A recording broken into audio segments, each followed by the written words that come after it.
शराब के माफियाओं को उनको बख्शा नहीं जाएगा किसी भी कीमत पे, क्योंकि ये अभियान हमने स्वयं उठाया था। कितने सालों से यहाँ शराब का काला कारोबार चल रहा था, पहली बार उस पर एक्शन हुआ। वो सारी कठोर से कठोर कार्रवाई होगी, कोई कंप्रोमाइज़ किसी प्रकार का नहीं किया जाएगा। बहुत जल्द गिर सकता है प्रतापगढ़ के शराब माफियाओं का घर। भाजपा नेताओं की शराब माफियाओं पर हुई टेढ़ी नज़र। शराब माफियाओं को जड़ से खत्म करने में जुटी सूबे की योगी सरकार।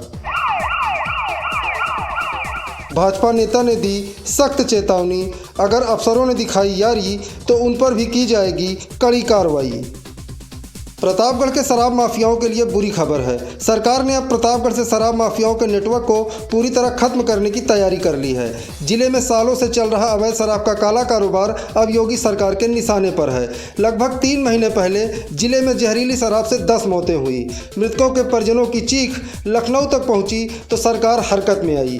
पुलिस विभाग के आला अफसरों ने प्रतापगढ़ पुलिस को शराब माफियाओं के खिलाफ कड़ी कार्रवाई का निर्देश दिया, लेकिन इसके बाद भी कोई ठोस कार्रवाई नहीं हो पा रही थी। जिसके बाद आईजी प्रयागराज कविंद्र प्रताप सिंह ने खुद कमान संभाली और 1 अप्रैल को हथगवां थाना क्षेत्र से भारी मात्रा में अवैध शराब बरामद करते हुए अवैध शराब की फैक्ट्री का भी खुलासा कर दिया, जहां से हजारों लीटर शराब बनाने का केमिकल, सीसी, ढक्कन और पैकिंग मशीन भी बरामद हुई। इतने बड़े पैमाने पर बरामदगी से पूरा प्रदेश भौचक्का रह गया। मामले में पुलिस ने ताबड़तोड़ मुकदमा दर्ज करते हुए लगभग 50 लोगों को आरोपी बनाया।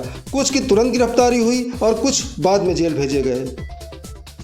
पूरे मामले के मुख्य आरोपी संजय प्रताप सिंह उर्फ गुड्डू सिंह ने पुलिस को चकमा देते हुए खुद को न्यायालय में सरेंडर कर दिया। सुधाकर सिंह सहित अभी भी बहुत से आरोपी फरार चल रहे हैं, जिन्हें गिरफ्तार करने में प्रतापगढ़ पुलिस के पसीने छूट रहे हैं। वहीं दूसरी ओर इस मामले में भाजपा के कुंडा बाबागंज प्रभारी और राज्य मंत्री सुनील भराला से जब बात की गई तो उन्होंने शराब माफियाओं पर कड़ी कार्रवाई की बात कही।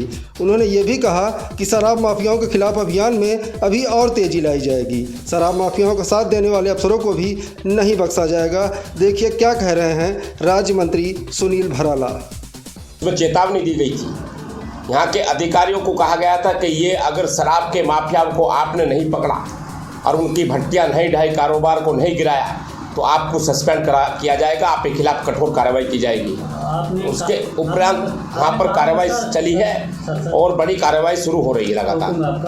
आपको थोड़ा सा कार्रवाई आपने कहा भी होगा, वो आपकी बात हो सकता है सरकार ने या यहाँ की पुलिस ने सुनी हो, लेकिन जहाँ तक मुझे अंदाज़ा है या मैंने देखा, सुना, समझा कि जब मौतें होने लगी बहुत सारी इस ज़िले में, प्रतापगढ़ में भी कुछ मौतें हुई, कुछ चित्रकूट में भी हुई, कुछ अपने यहाँ और अगल बगल के ज़िलों में तमाम जब मौतें होने लगी तब पुलिस सक्रिय हुई है।